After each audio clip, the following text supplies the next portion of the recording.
Fala galera, eu sou Larissa Rezende, sejam muito bem-vindos ao Dimensão Cultural, o lugar no universo onde filmes, séries, livros e games se encontram. E hoje nós vamos continuar nossa aventura pelo universo de Harry Potter com a Ordem da Fênix. Harry Potter e a Ordem da Fênix é um dos meus livros e filmes favoritos em relação à saga do Harry, além de ser um dos mais sombrios também, né? Um dos livros, uma das histórias mais maduras em relação ao protagonista. Até porque agora o Harry vai ter que encarar todo o peso, toda a sua responsabilidade diante do retorno do Voldemort, né? Então a Ordem da Fênix é um dos livros, além de ser mais sombrio, é o mais maduro, é na qual o Harry agora tem que encarar decisões de adulto mesmo, né? Já deixa para trás o estilo infanto-juvenil dos anteriores. E por conta disso, né, além disso tudo, a gente vê um Harry muito mais dark, né, muito mais solitário, por conta de algumas decisões um tanto quanto questionáveis do Dumbledore. Mas aí isso a gente vai ver mais pra frente. Mas em relação à questão de livro e filme, na minha opinião, A Ordem da Fênix é uma ótima adaptação para o cinema, até porque é o maior livro de toda a saga e por conta disso muitas coisas tiveram que ser cortadas para que o filme conseguisse ser assim uma boa adaptação, mas o filme não deixou a desejar, até porque as cenas mais importantes, as cenas mais impactantes estão no filme e conseguem tirar o fôlego dos fãs. E em relação ao sentimento de solidão do Harry, a gente já pode ver isso logo no início, principalmente em relação à sua interação com os Dursley, né, que excluem ele das atividades em família, e ele também não consegue ter mais nenhuma notícia em relação ao mundo bruxo. Os seus amigos passaram as férias inteiras sem lhe mandar notícias, não tinha nada assim de relevante nas edições do Profeta Diário que ele recebia. Então, por conta disso, para tentar encontrar alguma coisa, alguma atitude do Voldemort suspeita, ele precisava se esconder no jardim para escutar o noticiário trouxa, né? Caso tenha alguma notícia assim de algum acidente suspeito, algum desaparecimento, alguma morte. Mas além disso, a gente vê também o Harry encarando o trauma de ter enfrentado o Voldemort no ano anterior, principalmente em relação à morte do Cedrico. Aí é que a gente vê, por exemplo, o Duda implicando com ele na praça, né, no parque. E aí um perturbando o outro, um implicando com o outro, quando eles estão retornando para casa. Só que eles são, né, aparece no meio do caminho deles os Dementadores, que é uma cena extremamente impactante, principalmente se a gente lê, né? Acaba sendo até um pouco mais impactante a leitura do que a visão do filme, porque na leitura a gente precisa ter toda essa cena descrita e é uma descrição que realmente te dá assim um impacto, levando em consideração a agonia do primeiro passo, do primeiro sinal de um dementador, que é justamente aquele frio impactante, aquela sensação de desespero, de desgraça, que não existe mais nenhuma alegria no mundo. Principalmente essa sensação impactando o Duda, já que no livro é muito mais claro, né, eles deixam muito mais claro que os trouxas não veem o Dementador do que no filme. O filme, a gente só vai ter essa informação depois, quando o Harry está sendo julgado pelo Ministério da Magia. Né? Mas no livro, nessa cena, a gente já consegue ver que o Duda não sabe o que está acontecendo. E aí, quando o Harry consegue salvá-lo executando lá o feitiço do patrono, eles precisam voltar para casa e contar o que aconteceu. Mas quando ele chega na casa, porque ele tem que contar para os tios, é muito interessante porque tem uma carga dramática, na verdade é uma cena que mistura uma carga dramática com humor. Porque justamente pelo fato do Harry ter conjurado o patrono, ele vai receber uma série de cartas do Ministério da Magia. Né? A primeira carta dizendo que é uma advertência de que ele executou pela segunda vez magia fora da escola. A segunda carta é que ele está expulso de Hogwarts. A terceira carta é que ele vai ser julgado. E enquanto ele recebe, né, ele tá recebendo essas cartas, enquanto ele está discutindo com os tios. E o Walter fica uma arara, não aguentando mais tanta movimentação de coruja na sua casa. E isso acaba sendo sempre legal, né? Sempre engraçado para o leitor ver o Walter irritado por conta de magia, por conta do mundo bruxo. Mas nesse meio tempo, ele vai explicar, né? O Harry explica para os tios o que são os Dementadores. Na verdade, ele nem precisava explicar, porque a Petúnia já responde, né? Que são os guardas da prisão dos bruxos, que ouviu a irmã uma vez conversando com um garoto esquisito. A gente achava que era o Tiago, mas depois, né, mais pra frente, a gente descobre que era o Snape. Então a gente já vê também todo o conhecimento da Petúnia em relação ao mundo bruxo, por mais que ela negue, né, por mais que ela queira dar as costas para isso. E aí o Harry admite para os tios que o Voldemort retornou. E a gente vê um olhar de espanto, um olhar assustado da Petúnia para o sobrinho, que o próprio livro descreve como se fosse algo assim quase de preocupação. E é muito legal, porque é uma demonstração, pelo menos mínima, mas é uma demonstração de sentimento dela para com o sobrinho, porque, pelo amor de Deus, ela sabe a gravidade da situação. A irmã dela morreu assassinada por esse bruxo, e agora esse bruxo tá querendo vir atrás do único filho da irmã, né? Tem que ter um sentimento ali. O Walter, ouvindo isso, quer expulsar o Harry de casa, só que mais uma carta chega, na verdade um berrador, chega para Petúnia, na qual a gente não descobre nesse início, a gente só descobre mais pra frente, que é um berrador do Dumbledore falando para ela se recordar, né? Se recordar da promessa que fez, do compromisso de manter o Harry protegido, e por conta disso a Petúnia fala que ninguém vai expulsar o Harry de casa. Depois disso, o Harry vai passar os próximos dias trancado no quarto, até o momento em que a Ordem da Fênix vai buscá-lo. E acaba sendo uma interação muito legal, até porque é nesse momento que a gente conhece a Tonks. A gente vê que a Tonks já é uma pessoa muito divertida, muito bagunceira e atrapalhada, e ao mesmo tempo a gente vê todo o entrosamento do Olho Tonto Moody com o resto da Ordem, porque dessa vez é o Moody verdadeiro, né? Lembrando em consideração que o do ano passado, né, do ano anterior, já não era apenas o Bartol Crouch Jr. com a poção Polissuco. Chegando na Ordem, né, ele vai conhecer toda a casa, vai ver a casa dos Sirius, vai ser apresentado ao quadro da mãe dos Sirius, né, que é uma pintura extremamente simpática, que se for descoberta, tirar a cortina da frente, ela começa a gritar com todo mundo. Além disso, vai tentar saber o que está acontecendo ali no mundo bruxo. E é nesse momento, né, que vão revelar para o Harry que ele e o Dumbledore estão sendo muito mal falados dentro do mundo bruxo. Fora isso, a gente tem algumas informações um tanto quanto pessoais dentro dos personagens, dentro dos membros da Ordem. Como, por exemplo, o fato de que o Guy, né, o filho mais velho dos Weasley, está saindo com a Fleur Delacour, e também que o Percy brigou com a família justamente por conta da sua associação com o Dumbledore, né? A gente tem um entrosamento muito maior com o Percy nos livros do que nos filmes, e ele tá extremamente insuportável, mais insuportável do que já era, né? E assim, o Arthur e a Molly sofrem muito por conta disso.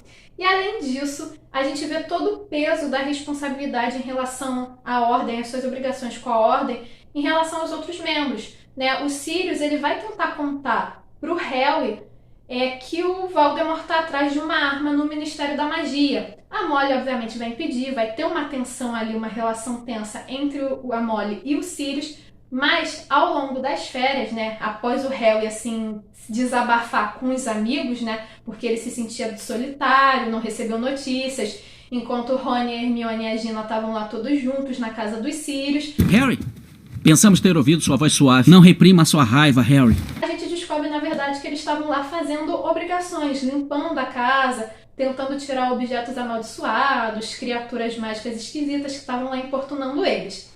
Até que vai ter um momento em que a Molly vai finalmente limpar um armário que estava com o bicho-papão. E é muito tenso, é uma cena muito forte, muito triste ver que o maior medo da Molly é justamente as pessoas que ela gosta, tanto a família quanto esses amigos da Ordem, mortos, né? Porque o bicho-papão vai se transformar sempre no corpo desses conhecidos. Então são cenas em que a gente não tem no filme, e aqui, tendo no livro, a gente consegue perceber o peso que os membros da Ordem carregam. Até que chegamos ao dia do julgamento do Harry perante o Ministério da Magia, na qual o Arthur leva ele para o Ministério. E é muito legal porque no livro a gente tem detalhes muito maiores do Ministério, né? Informações muito mais legais, muito mais curiosas em relação ao mundo bruxo, né? A gente vê, por exemplo, que existe no Ministério um departamento chamado Justificativas Dignas de Trouxas, né? A gente vê todos os vários andares, a gente vê a sala do Arthur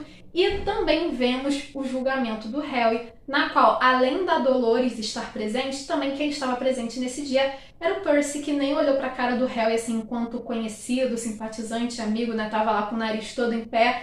É um dos personagens mais desagradáveis da saga, principalmente em relação a esse ano específico. Mas o que mais chama atenção no julgamento é a ação, as atitudes maravilhosas do Dumbledore, que bota o Fudge e as suas justificativas mais esdrúxulas no chinelo. E assim o Harry consegue escapar disso, né, por ter feito uma simples magia adolescente. Inocente das acusações. Já a caminho de Hogwarts, o Harry não gosta nem um pouco de ser vigiado e questiona aos aurores se por acaso eles acham que o Voldemort vai sair de dentro de uma lata de lixo no meio da estação para matá-lo. Mas além disso, né, além desse emocional do Harry que está bem pesado nesse ano letivo, a gente tem algumas informações interessantes. Por exemplo, ele vai descobrir que o Draco se tornou monitor da Sonserina, né, e agora o Draco vai fazer a festa com os alunos de outra casa, mas também vai ser um momento em que o Harry vai conhecer a Luna, né, dentro do vagão do trem, e não já nos terrenos de Hogwarts. Também vai ser nesse momento que ele vai conhecer os testralhos, né, que a Luna vai ajudá-los a entender o que significa quem é, como é que é essa criatura e por que nem todos podem vê-los.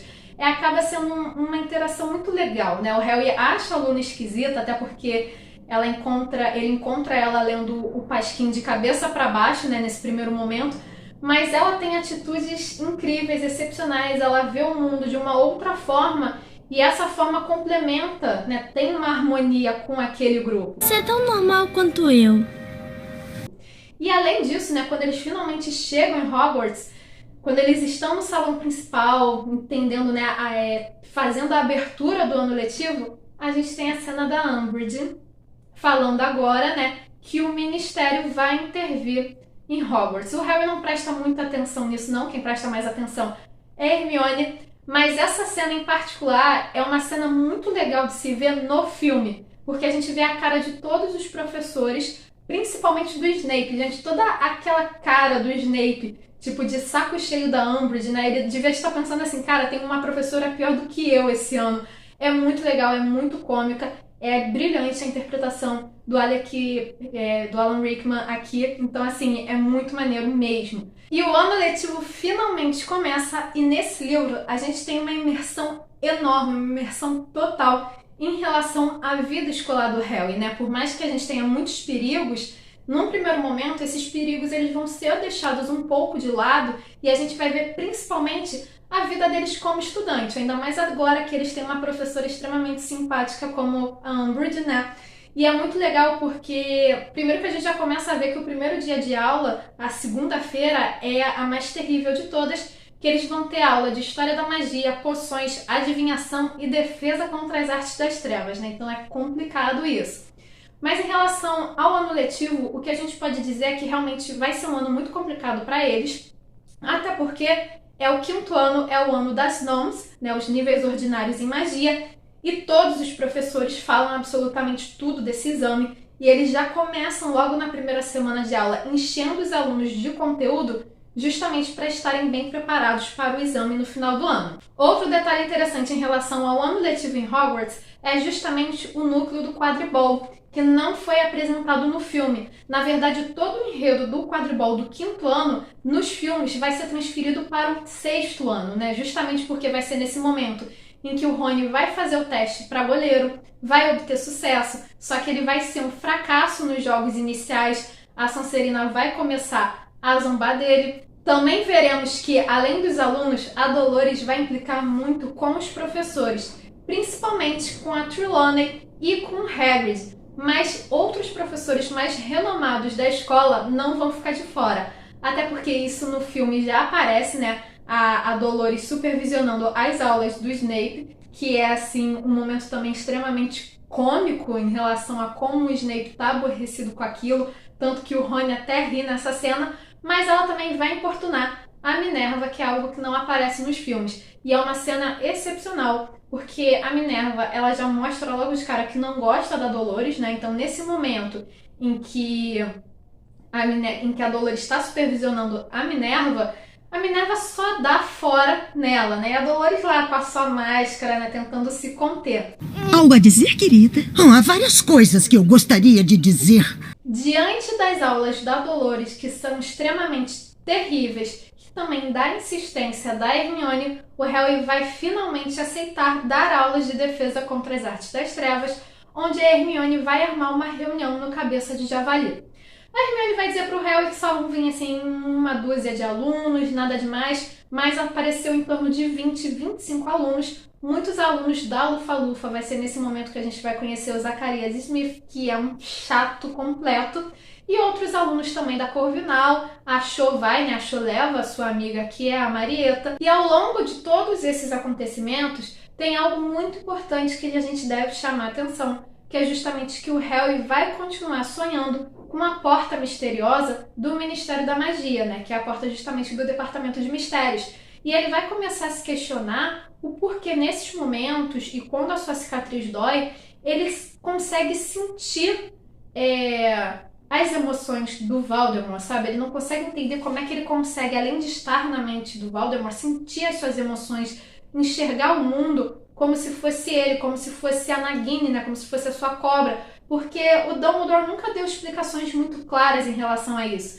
Então é de novo um momento em que a J.K. Rowling deixou migalhas ao longo da saga, né? Que vão levar a gente até todo aquele mistério das Horcruxes no último livro. E quando a gente lê de primeira, a gente não consegue perceber, ligar os pontos, né? A gente só consegue ver que toda essa mensagem estava sempre lá o tempo todo quando a gente relê os livros. Além disso, nós vamos ter o aparecimento do Dobby nesse livro, de novo, algo que não aconteceu nos filmes, e vai ser justamente o Dobby que vai indicar ao trio a Sala Precisa, também conhecida como Sala Vai e Vem, para eles fazerem essas aulas de defesa contra as artes das trevas. Ou seja, é de novo o Dobby que ajuda o Harry, e não o Neville, como eles colocam no filme, né? Eles tiraram todas as cenas em que o Dobby tá ali, sempre presente, ajudando o Harry, e colocaram pro Neville. Eu particularmente não gostei muito, porque o Dobby merecia uma atenção assim maior, né? Mas já com uma sala, já com um local para as aulas, eles precisam organizar, dar um nome ao grupo. E antes de a Armada Dumbledore ser sugerida, o Fred faz uma sugestão incrível que é tipo assim, grupo Ministério da Magia só tem retardados. Eu fico assim, cara, o Fred e o Jorge, sério, eu tenho que me conter pra não falar somente dessas cenas que os gêmeos aparecem, porque eles mandam muito bem nesse livro e eles merecem ter essa atenção, até porque é o último ano letivo deles em Hogwarts, né? Então assim, eles precisam terminar, fechar esse ciclo dando um show. Mas após isso tudo tá certinho e tal, vai ter a primeira aula, né, da Armada de Dumbledore, na qual logo na primeira aula o Neville já vai conseguir atingir o Harry com um feitiço. Então a gente vai ver toda a capacidade do Harry de ensinar. Também temos um momento bem importante que é cheio de informações tanto para o trio quanto para os leitores, que é quando eles vão visitar o Hagrid, que voltou de viagem, né, a sua viagem com a Madame Maxime para tratar com os gigantes, para fazer com que os gigantes se unem ao Dumbledore. Só que assim, essa viagem do Hagrid é digna de um filme separado, né? Porque ele fala que ao longo do caminho ele teve um problema com um trasgo, com um vampiro. Quando ele chegou nos gigantes, dias depois o líder dos gigantes foi morto e o próximo, né, o líder seguinte já tinha dado a sua fidelidade ao Voldemort. Então assim, foi um momento muito conturbado, muito tenso, né? E agora o Hagrid teria que encarar justamente a Dolores, que eu particularmente não sei o que é pior. Eu acho que é melhor encarar mais uma tribo aí, uma trupe de gigantes, que ele tava mais tranquilo, né? Mas fora isso, é muito legal que logo na primeira aula de retorno do Hagrid, ele vai apresentar justamente os testralhos, e ele fala que foi o único em toda a Inglaterra que conseguiu domesticar essa criatura, né? Justamente antes de mostrar qual era a criatura. Já pensou se do nada ele traz a Aragog aqui, ó, foi o único que conseguiu domesticar uma aranha gigante, porque a interpretação aí vale para as duas criaturas. O tempo está mudando. Como da última vez. E chegamos ao momento em que o Sr. Weasley é atacado no Ministério da Magia. E é um momento extremamente importante, porque a Minerva leva o Harry até o escritório do Dumbledore. Ali a gente conhece o quadro do Phineas Negelus, que é justamente um parente do Sirius. É ele que vai até a ordem, né, até a sede da ordem, justamente avisar aos membros o que aconteceu, e graças a isso o Arthur é salvo. E é muito legal que a gente tem um momento em que o universo de Harry Potter é expandido, né? Algo que foi cortado no filme, justamente porque o Arthur é levado ao Hospital dos Bruxos, que é o Sam Mungus, né? Que no caso os bruxos não são médicos, eles são curandeiros. Existe essa diferença de título também.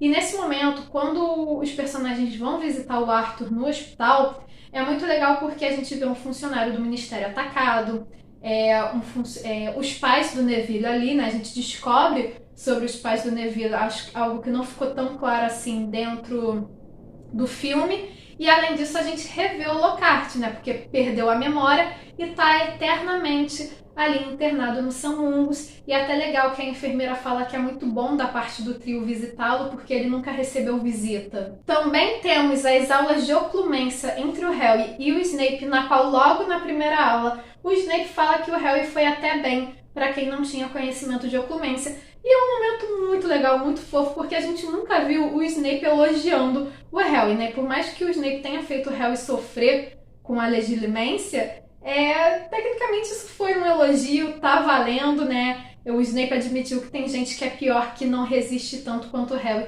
tentou resistir. Mas existe uma questão muito importante que no filme, que no livro, na verdade, é mostrado que toda hora, né, todo momento antes da aula de oclumência, o Snape tira algumas lembranças específicas suas e coloca na penseira justamente para evitar que o Harry visse caso ele conseguisse contra-atacar.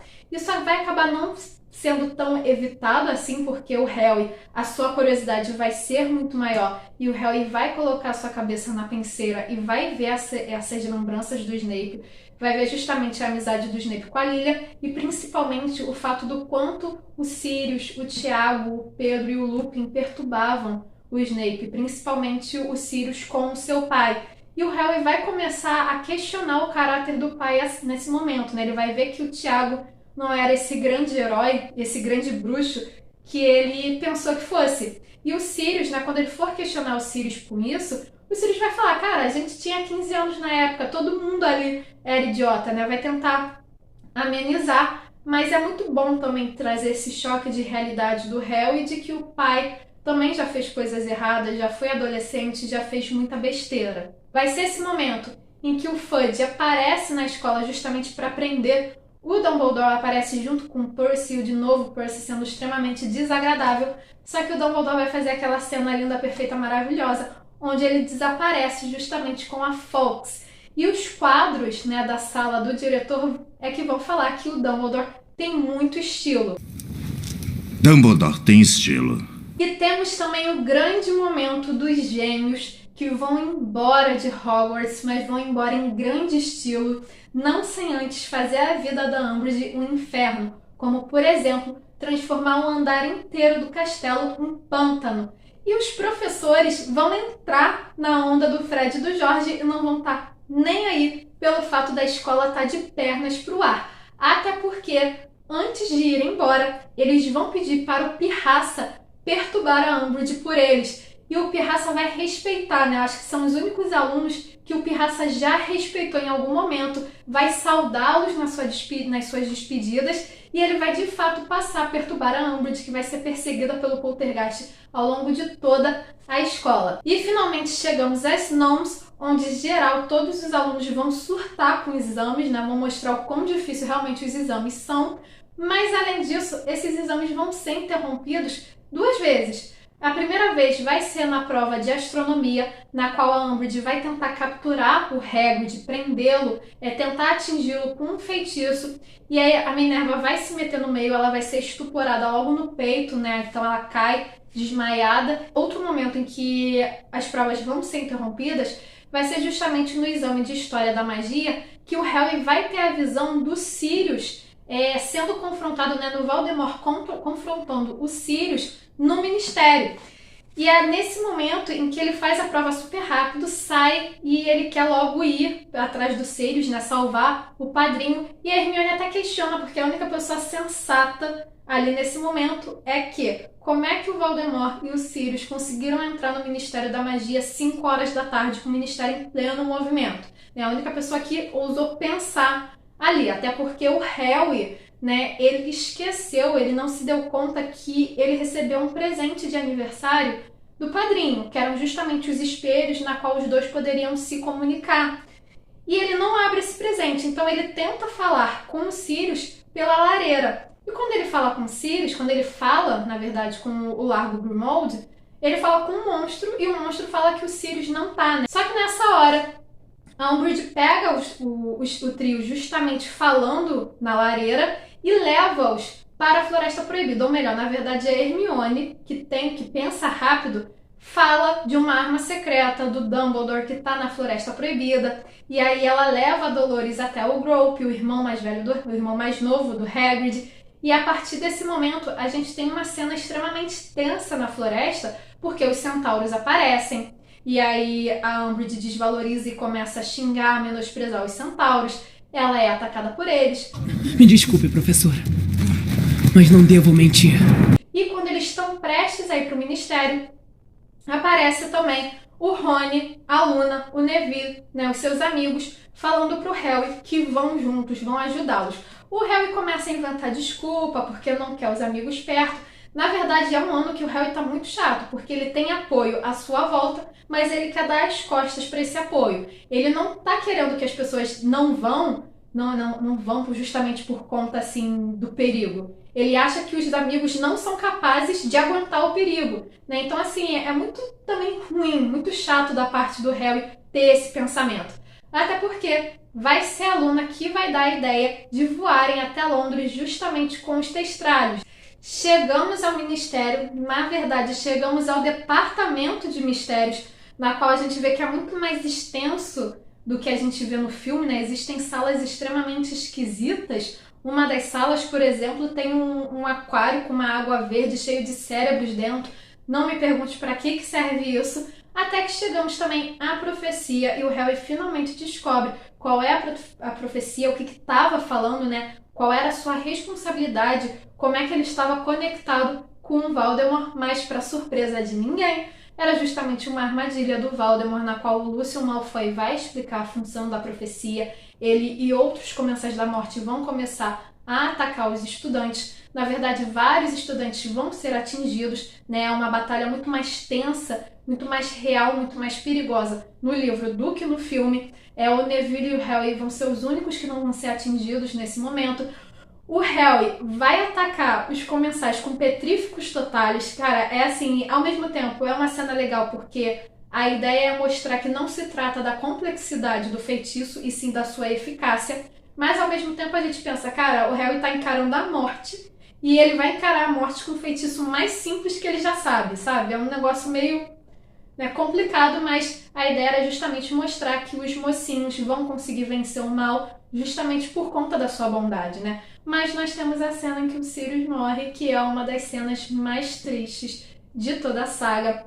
É muito mais triste no livro do que no filme, até porque no filme é uma cena tão rápida que você não tem tempo de ficar em choque. Você fica em choque, mas você já tem que prestar atenção nas cenas seguintes. Você não tem tempo de sentir. No livro não, como isso é muito descrito com maior detalhe, você consegue sentir toda a emoção, todo o desespero desse momento. E após a morte do Sirius, nós temos o grande enfrentamento entre o Dumbledore e o Voldemort, né? O Dumbledore aparece no Ministério justamente para não deixar os seus alunos em perigo, para não deixar o Harry desprotegido. Ele luta com o Voldemort, ele tem a ajuda da Fawkes, que recebe uma Avada Kedavra, mas é muito legal porque ela não morre, né? Como as Fênix não morrem, ela volta a ser filhote após essa maldição. Até que no final dessa luta, com o Harry resistindo ao Voldemort, o Fudge aparece, né? O Fudge e outros membros do Ministério da Magia aparecem e ele finalmente vê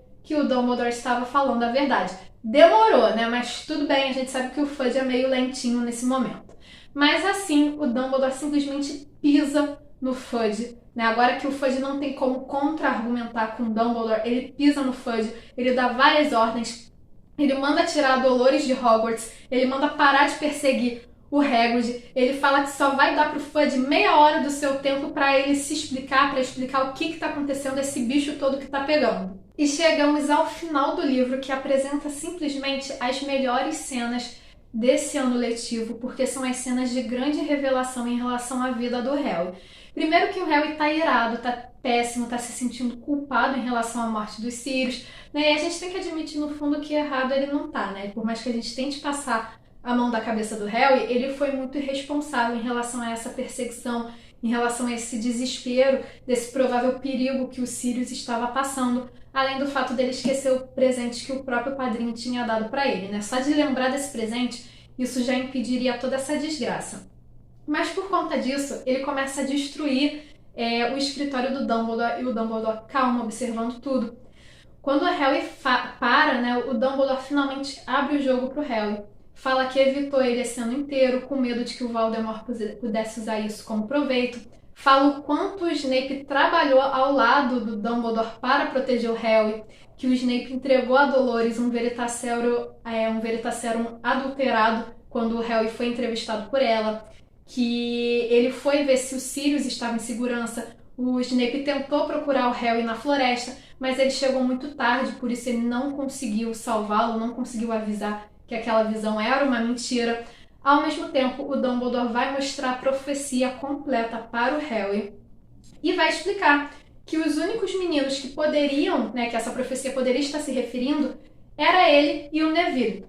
Nesse momento, o Harry fica até esperançoso dele ser o bruxo errado, né, o inimigo errado do Voldemort, mas o Dumbledore fala que não, porque o próprio Voldemort ajudou a concluir a profecia, marcando o Harry com a cicatriz, né? Isso selou o destino dos dois personagens. Além disso, né, da gente encerrar esse ciclo, esse ano letivo, com algumas informações interessantes, como o fato do romance da relação do Harry e da Cho ter acabado de vez, da Gina agora está saindo com o Dino Thomas, o Rony não está gostando nem um pouco disso, e da Dolores sendo expulsa do castelo a bengaladas pelo Pirraça. E a Minerva lamentando que não pode fazer o mesmo justamente porque o Pirraça pediu a bengala emprestada. E o livro termina com o trio voltando para a estação de trem, os membros da ordem esperando o Harry, na verdade ameaçando os tios do Harry se não tratarem o garoto bem.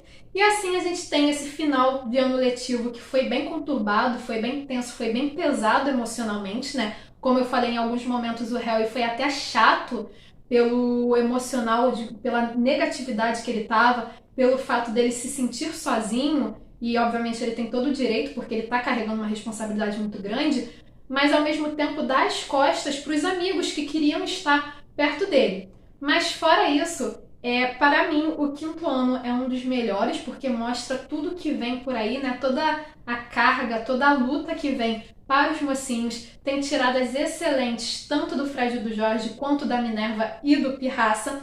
E também, como eu falei, foi uma ótima adaptação para o cinema. Claro, cortou muitas cenas, mas são cenas secundárias. Cenas secundárias que a gente tinha até vontade de assistir, né? São momentos que a gente queria ver no cinema, mas não são tão necessários para o andar da história e por conta disso precisaram ser cortados. Mas o que era importante ficou e foi muito bem representado no cinema e a meu ver, né, na minha opinião, o filme A Ordem da Fênix é um dos melhores da saga.